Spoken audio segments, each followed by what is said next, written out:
par plusieurs personnalités, y compris l'ancien président Mahamadou Issoufou et des émissaires du président de la République fédérale du Nigeria, Bola Ahmed Tinubu, en vue de faire libérer le président Mohamed Bazoum et sa famille, ont échoué.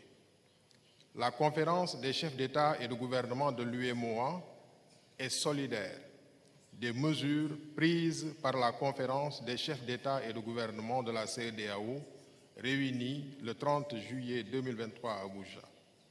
Elle condamne cette tentative de coup de force et exige que le président Mohamed Bazoum, chef suprême des armées, soit libéré immédiatement et sans condition afin qu'il puisse exercer pleinement, librement ses fonctions de président de la République démocratiquement élu.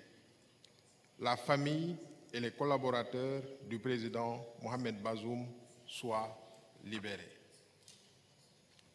Faute de quoi, et au regard des graves menaces qu'impose cette situation sur l'intégration et le bon fonctionnement de notre Union, les sanctions suivantes seront mises en œuvre avec effet immédiat. Premièrement, la fermeture des frontières terrestres et aériennes entre le Niger et les pays de l'UEMOA. Deuxièmement, l'interdiction du survol de l'espace de l'UEMOA à tout aéronef à destination ou en provenance du Niger. Troisièmement, la suspension de toutes les transactions commerciales et financières entre les pays de l'UEMOA et le Niger, y compris celles portant sur les produits pétroliers, l'électricité, les biens et services. Quatrième mesure, la suspension de toutes les transactions financières entre les pays de l'UEMOA et le Niger. Cinquièmement, le gel des avoirs financiers et monétaires de l'État du Niger à la BCEAO et dans les banques commerciales des pays de l'UEMOA. Sixième mesure, le gel des avoirs financiers et monétaires des entreprises publiques et parapubliques du Niger à la BCEAO et dans les banques commerciales des pays de l'UEMOA.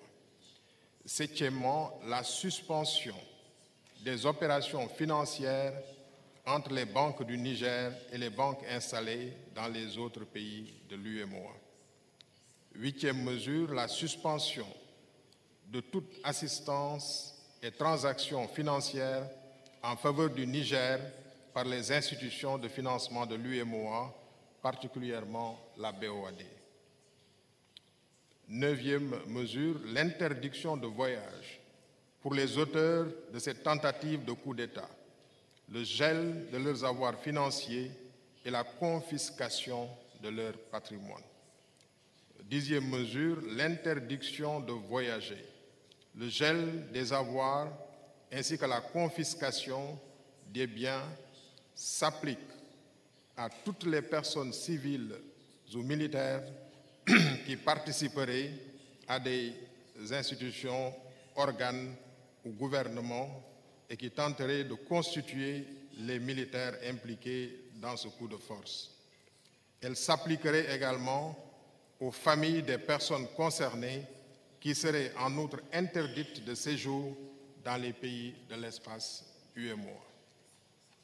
Par ailleurs, les chefs d'État et de gouvernement de l'UEMOA réaffirment que le seul et unique chef d'État du Niger est le président Mohamed Bazoum.